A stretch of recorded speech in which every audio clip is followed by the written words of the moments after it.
The War to End All Wars, World War I, 2010, is a non-fiction book written by Russell Freedman specifically for young readers. This book provides a comprehensive account of World War I, catering to teenage audiences. It begins by delving into the escalating political tensions in Europe during the early 20th century and concludes by exploring the war's lasting impact leading up to World War II.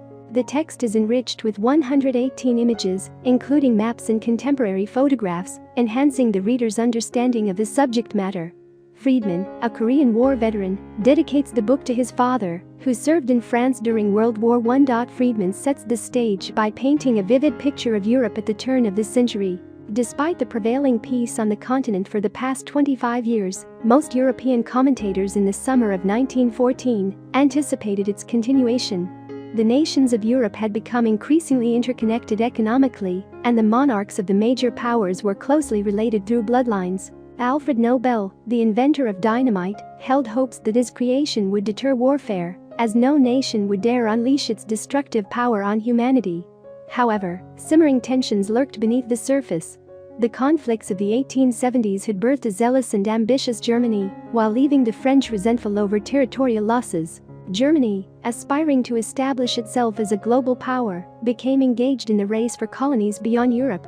This endeavor required a formidable naval force, which the British government perceived as a direct challenge to their naval supremacy. By 1914, the European powers found themselves locked in an arms race both at sea and on land. Freedman skillfully unravels the intricate web of alliances forged by the European nations to safeguard themselves from potential threats. The stage was thus set for the fateful assassination of Austrian Archduke Franz Ferdinand by a Serbian nationalist group. Freedman highlights that Austria's invasion of Serbia, in response to the political assassination, could have remained confined to Serbia without broader consequences. However, it was the intricate system of defensive alliances that transformed a localized event into a global war. After providing the historical backdrop, Freedman shifts his focus to the experiences of soldiers.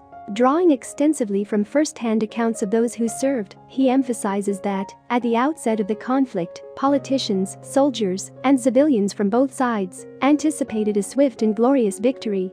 Nationalistic fervor was deliberately cultivated, accompanied by the dehumanization of the enemy through propaganda. Soldiers departed for the front lines amidst cheering crowds and waving flags representing their respective nations.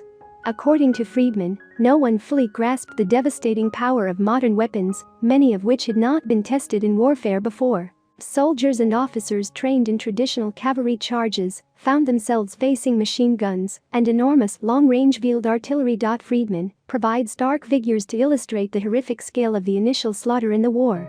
Within the first month, 100,000 men lost their lives, and by the end of the first year, the death toll had risen to 600,000. He describes the subsequent stalemate that ensued, as military commanders on both sides continued to send troops on futile charges.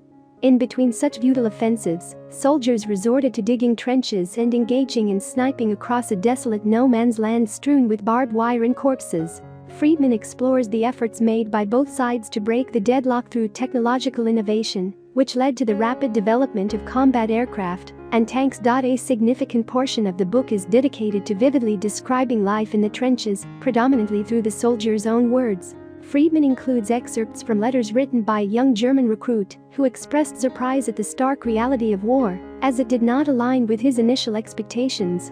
A British soldier recounts the poignant act of smoking a pipe so that his friend, whose lower jaw had been horrifically injured, could still savor the scent.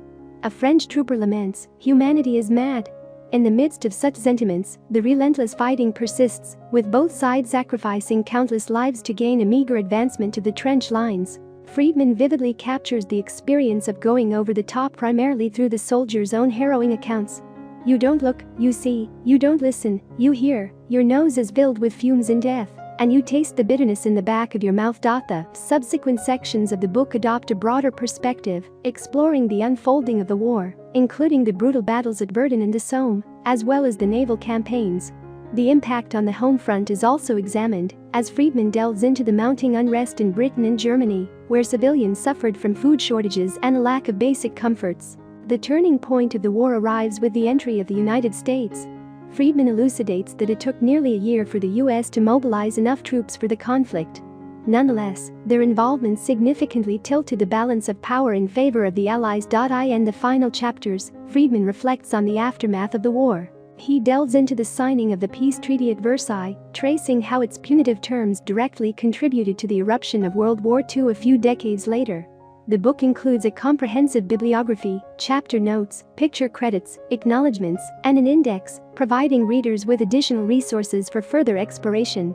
I hope you enjoyed this video. Leave a like if you did, and be sure to subscribe. Thank you.